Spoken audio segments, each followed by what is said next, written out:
ইন্দ্রাণীর দেওয়া কন্টিনেন্টাল খাবার রান্না করতে না পারার ফলে এক পর্যায়ে সিকিউরিটি গার্ডের বারণ অমান্য করে কনফারেন্স রুমে ঢুকে গেল ইন্দ্রাণীর সঙ্গে কথা বলার জন্য কুসুম। হ্যাঁ বন্ধুরা, ভিডিওতে লাইক দিয়ে দেখতে থাকুন। যে মুহূর্তে কিনা কুসুম পিসিকে বলতে থাকে যে পিসি অসম্ভব, আমার পক্ষে এই কন্টিনেন্টাল খাবারগুলো রান্না করা একদমই সম্ভব না, যে নাম কিনা আমি মুখে আনতে পারছি না সেই রান্না আমি কী করে করবো বলো তো।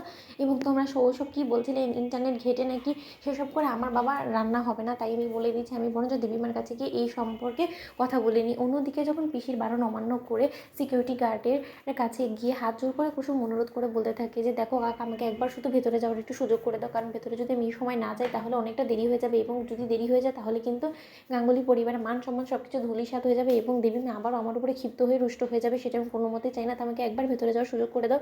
ঠিক সেই মধ্যে সিকিউরিটি গার্ড বলতে থাকে যে কুসুম, তোর কি মাথা খারাপ হয়ে গেছে? বলো, তোকে আমি বারবার করে বলছি না যে দেবীমায়ের বারণ আছে? ম্যাডাম আমাকে বারবার করে বলে দিয়েছে যে আমি যাতে তাদের কনফারেন্স চলাকালীন কোনো মতেই কাউকে ভেতরে না ঢুকতে দিই। এবার যদি তুই তার আদেশ অমান্য করে ভেতরে ঢুকে পড়িস এবং দেবীমা যদি আমার উপরে ক্ষিপ্ত হয়ে যায় তখন আমার চাকরিটাই যাবে। তুই কি চাস যে আমার এই বয়সে চাকরি হারা হয়ে যায়? আমি আমার ঘরে যে যাদেরকে রেখে এসেছি তাদেরকে আমি কী খাবার দেবো বলতো? তাদের মুখে দুবেলা দুমুঠো ভাত তুলে দেওয়ার জন্য আমাকে এই কাজটা করতে হবে, এবং এই কাজটা কি তোর কারণে আমি হারাবো নাকি?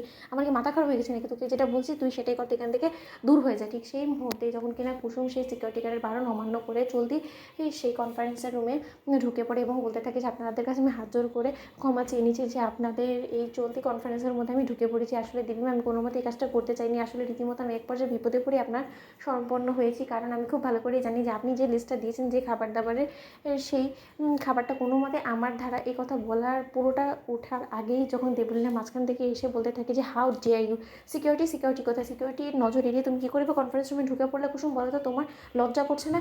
তুমি আমাদের সকল বারণ অমান্য করে, ইভেন সব থেকে বড় কথা যে তুমি আন্টির বারণ অমান্য করে তুমি এখানে ঢুকে পড়ার সাহসটাই বা কী করে পেলে বলো তো। ঠিক সেই মুহূর্তে রাজশেখর যখন বলতে থাকে যে দেবলীনা ও যখন ঢুকেই পড়েছে, একবার যখন মিটিংয়ে কিছুটা দেরি হয়েই গেছে তাহলে ওকে ওর কথাটা বলে দিতে দাও না। ঠিক সেই মুহূর্তে ইন্দ্রাণী বলতে থাকে যে কী ব্যাপার, হঠাৎ করে কুসুম সকলে বারণ অমান্য করে কেন ভেতরে ঢুকে পড়লো? ওর কি কোনো জরুরি কথা বলার আছে যেটা কিনা শুধুমাত্র আমার সঙ্গে বলতে চাই? একবার কি ওকে আটকাবো? না না না, এই কনফারেন্সের মধ্যে ইনভেস্টার্সরা বসে আছে, তারা এই জিনিসটা কোনো মতেই পছন্দ করবেন না। ঠিক সেই মুহূর্তেই দেবীমা বলতে থাকে যে কুসুম, আমি এই মুহূর্তে কোনো রকম কথা শুনতে চাই না, জাস্ট গেট আউট। অন্যদিকে দেবলীনা সিকিউরিটি গার্ড ডেকে বলতে থাকে যে তোমরা এতটা অপদার্থ কেন বলো তো? তোমাদেরকে একটা মাত্র আন্টি কাজ দিয়েছিল, সেই কাজটা তোমরা ঠিক মতন করতে পারো না। এর পরবর্তীতে দেখা যাচ্ছে যে তোমাদের সব কটাকে চাকরি ছাড়া করে এই বাড়ি থেকে ঝেঁটিয়ে বিদায় করে দিতে হবে, নয়তো বা তোমরা কোনোদিনই নিজেদের ভুলগুলোকে শুধরবে না, তাই তো? অন্যদিকে যখন কুসুম বলতে থাকে যে দোহাই আপনার দেবলীনা ম্যাডাম, আপনি প্লিজ সিকিউরিটি গার্ডের চাকরিটা কেটে নেবেন না, কারণ ওনার এর মধ্যে কোনো রকম কোনো দোষ নেই। আমি আসলে জেদ করেছিলাম, আমি রীতিমতো ওনার বারণ অমান্য করে আমি ভেতরে ঢুকে পড়েছি, তাই আপনাদের যা শাস্তি দেওয়ার আপনারা আমাকে দেবেন। অন্যদিকে দেবীমা বলতে থাকে যে জাস্ট গেট আউট।